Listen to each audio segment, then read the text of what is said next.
నైటే కదా మీరు చెప్పారు, సిపి గారి దృష్టికి వచ్చింది.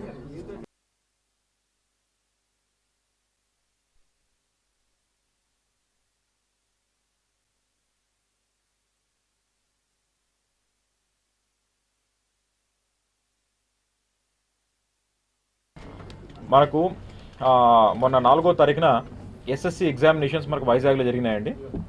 దానికి సంబంధించి చాలామంది పిల్లలు ఎవరైతే ఉన్నారో ఈ 3 జిల్లాల నుంచి, ప్రత్యేకించి విజయనగరం, విశాఖపట్నం, శ్రీకాకుళం ఇక్కడ నుంచి వచ్చిన క్యాండిడేట్స్ వాళ్ళని కొంతమంది ట్రాప్ చేసి వాళ్ళకు ఎగ్జామినేషన్ పేపర్ ముందే అందిస్తామని చెప్పి వాళ్ళందరినీ కూడా ఒక పర్టికులర్ ఏరియాలో అందరినీ రమ్మని చెప్పి వాళ్ళందరినీ పోగు చేసి వాళ్ళ దగ్గర నుంచి ఒరిజినల్ సర్టిఫికేట్స్ అన్ని తీసుకొని చీటింగ్ చేశారని చెప్పి ఒక అభియోగం మీద ఒక కేసు రిజిస్టర్ చేయడం జరిగింది. దీనికి సంబంధించి డీటెయిల్స్కి వెళ్తే పిన్నిటి రమణ ఇతను దామరసింగి, గుర్ల మండలం, విజయనగరం. తర్వాత సునీల్ కుమార్ ఇతను Ichchapuram, native of Ichchapuram, but residing in Gopalapatnam.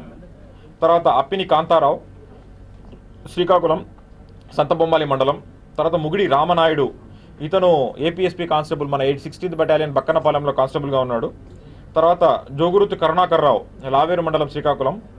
Shankarrao, Gurla మండలము, విజయనగరం. తర్వాత శ్రీహరి.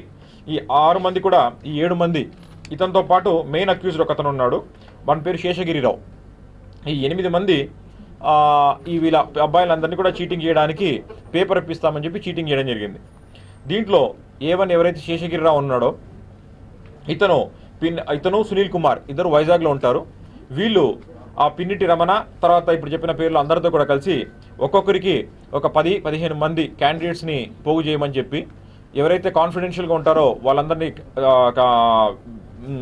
శ్రీకాకుళం, విజయనగరం నుంచి వస్తారో వాళ్ళందరినీ కూడా ఆర్టీసీ బస్ స్టాండ్కి వచ్చినప్పుడు వీళ్ళందరినీ కూడా పికప్ చేసుకొని, ఒక సునీల్ ఏదైతే ఒక మర్రిపాలెం ఏరియాలో ఒక అపార్ట్మెంట్ తీసుకున్నాడో ఆ మర్రిపాలెం ఏరియాకి తరలించి వాళ్ళ దగ్గర సర్టిఫికేట్స్ తీసుకొని వాళ్ళకు రాత్రి 12 గంటలకు ఆ టైంలో ఎస్ఎస్సి పేపర్ లీక్ అవుతుంది, లీక్ అయిన తర్వాత మీకు ఇస్తాము, మీరు రాత్రి దాన్ని చదువుకునేసేసి మీరు పొద్దున్నే ఎగ్జామ్ రాయొచ్చు అన్న మభ్య పెట్టి వాళ్ళ దగ్గర ఒరిజినల్ సర్టిఫికేట్స్ ఇవన్నీ ఉన్నాయి.